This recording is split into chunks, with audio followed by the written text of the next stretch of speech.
महान पुरुषाच्या यशामागे नेहमी एक स्त्री असते, जी कधी नाव घेत नाही, कधी तक्रार करत नाही, पण आपल्या त्यागाने इतिहास घडवते.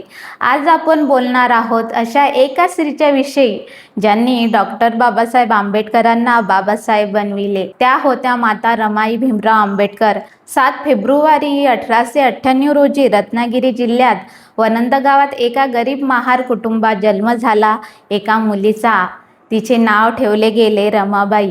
बालपणापासूनच गरिबी आणि जातीय भेदभाव तिच्या आयुष्याचा भाग होते.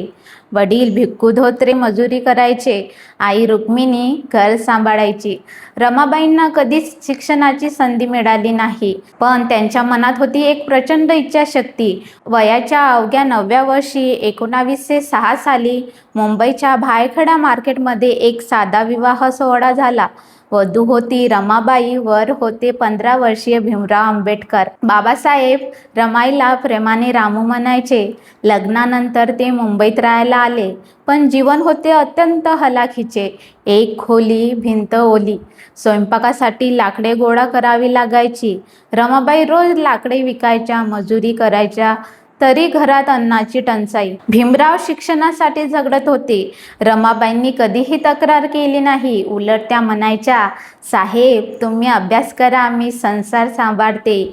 1913 साली जेव्हा बाबासाहेब अमेरिकेला शिक्षणासाठी गेले, तेव्हा रमाबाई एकट्याच पडल्या. परदेशातून पत्र यायचे, पण पैसा फारच कमी. रमाबाईंनी स्वतःचे दागिने विकले, कष्ट करून पैसे पाठविले. त्या काळात त्यांची 4 मुले, 1 मुलगी जन्माला घातली, पण गरिबी आणि आजारामुळे 4 अपत्यांचा मृत्यू झाला. फक्त यशवंत हाच मुलगा जगला. प्रत्येक अपत्य गमावताना रमाईचे हृदय तुटले, पण त्यांनी कधीही बाबासाहेबांना थांबविले नाही. तुम्ही कल्पना करू शकता का, एका स्त्रीने किती सहन केले असेल? रोज उपासमार, आजार, अपत्याचे मृत्यू, आणि तरीही तिने आपल्या नवऱ्याला साथ दिली. रमाबाईंना वाचता लिहिता येत नव्हते, पण त्यांच्या बुद्धिमत्ता आणि धैर्य अफाट होते.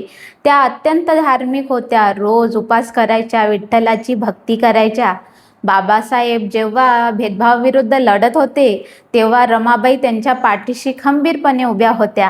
त्यांनी कधीही श्रीमंतीची अपेक्षा केली नाही, फक्त बाबासाहेबांचे ध्येय पूर्ण व्हावे अशी प्रार्थना केली. 1935 साली दीर्घ आजाराने रमाबाई खूप कमजोर झाल्या.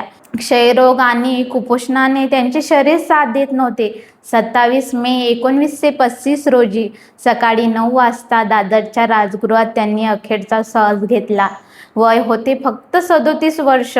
बाबासाहेबांनी रमाईच्या स्मरणार्थ लिहिले, ती माझी आधारस्तंभ होती, तिच्या त्यागानेच मी बाबासाहेब झालो. रमाबाई गेल्या, पण त्यांची शिकवण आजही जिवंत आहे. त्याग, धैर्य, समर्पण आणि आपल्या जोडीदाराच्या स्वप्नाला साथ देण्याची ताकद. स्त्रियांसाठी त्या आजही प्रेरणा आहेत. आज जेव्हा आपण संविधान वाचतो, तेव्हा लक्षात ठेवा, संविधानामागे एका साध्या गृहिणीचा त्याग आहे.